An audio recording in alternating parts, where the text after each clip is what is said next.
init ng katawan mo sa loob ng restroom. At pipilitin yung asawa mo. Common sense lang naman to eh. Hindi pa ba arok ng utak yan ni Senator Robin? Una, wag mo na kayong tumakbo kung wala kayong alam. Lang, kasi naaaksi ang oras, naaaksi ang pera ng taong bayan. Ay direkta niyang sinupalpal, hindi lang si Senator Robin Hood Padilla, pero pati pa yung mga kapwa niya senador na tumapak sa Senado kahit wala namang alam sa paggawa ng batas.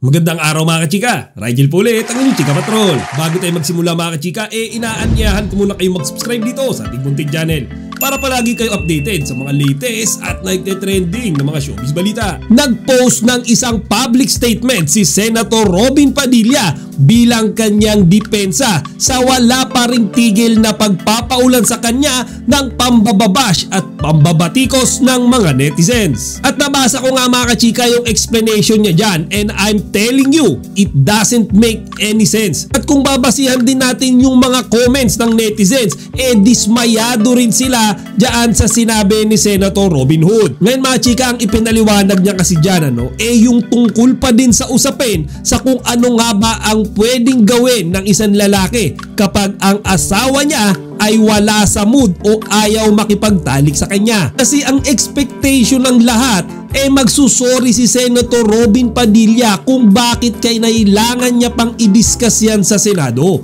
Kung bakit kailangan niya pang magpa-lecture mga chika para siyang estudyanteng tinuturuan ni Attorney Kapunan. And worse, yung kinukonsulta niya pa kay Attorney yung bagay na minsan common sense lang ang kailangan gamitin. Ngayon mga chika, hindi na natin tatalakayan yung tungkol nga sa usapin na yan, yung puwersahang pakikipagtalik sa asawa. Ang bigyan natin ng emphasis mga chika, kung bakit sa dinami-dami ng problema ng mga tao sa Pilipinas, si Senator Robin Hood Padilla mas binibigyan niya ng importansya sa Senado yung kanyang libog. Ngayon mga chika, meron akong napanood na isang recent video mula sa channel ni Attorney Claire Castro.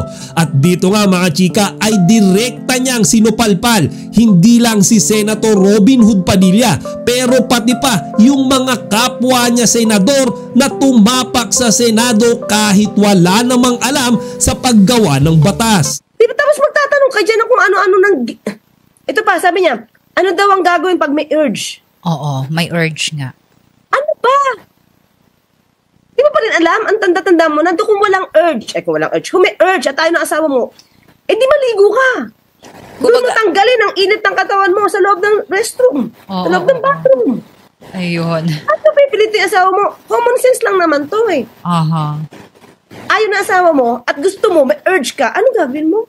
Tatanong mo ba yan sa lawyer dyan? Hindi pa ba arok ng utak yan ni Senator Robin? Lang, kasi naaaksi ang oras, naaaksi ang pera ng taong bayan. Ito kayo nahalang, 2024 na ngayon 2 years. Ano ka pa rin alam? 2 years. Parang hindi na yan kapatawad-tawad. Dapat ko na dyan ka, di mo alam, o bago ka sumangalang dyan at gusto mo maging senador, mag-seminar na kayo. Sabi nga ni Attorney Claire Castro, ni hindi man lang nga yata dumaan sa pagiging barangay captain yang mga yan, tapos biglang tumalon sa pagkasenador. Di ba mga chika? Dagdag pa niya mga chika, yung ginagawa daw na iyan ni Senator Robin Padilla na parang nag-aaral sa Senado tungkol sa mga batas. Dapat yan ginawa niya bago siya tumakbo sa pagkasenador. Hindi yung nakaupo na siya tsaka niya palang inaalam yung mga bagay na yan. Kaya itong mga sabi natin, itong mga bagong mga senador. Sino ba mga bago? Senator Robin. Mark Villar. Senator Tulfo. Mark Villar, di ba? Naku, si Villar, di ko naman nadidinig Tahimik nga. Si Mark. Senator Bongo. Senator Bato. Alam mo lahat yan, I'm sorry, hindi pa nga yata nakatungtong ito sa pagiging barangay captain. Senador agad. Kasi hindi marunong gumawa ng batas. Hindi kayo marunong hindi nyo nga alam siguro yung interpellation. And I strongly believe mga chika nung sinabi rin ni Attorney Claire Castro na kung wala kang alam, manahimik ka na lang.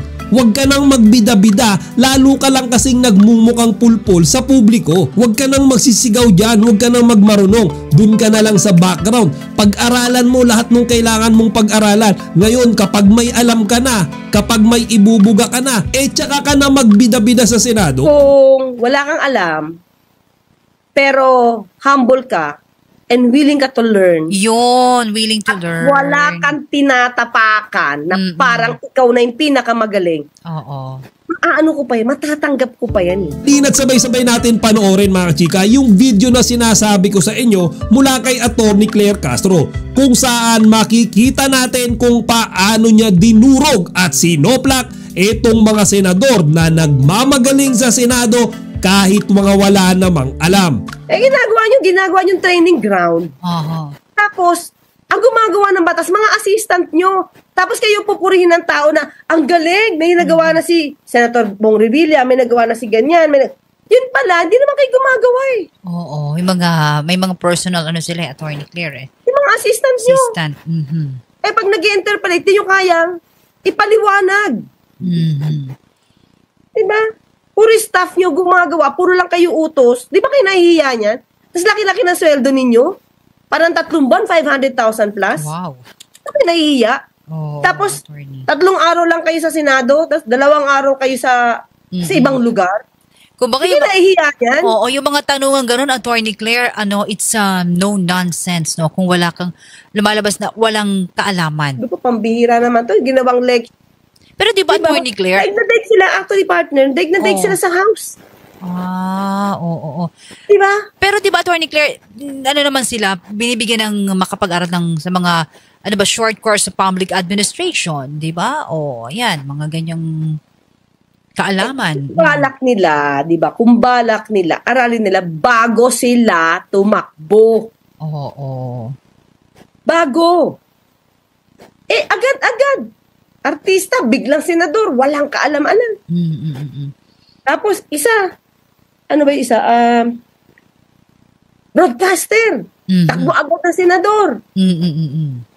Tapos, nung nag-interpolate, ang simpleng question ni Pia, kamot ulo.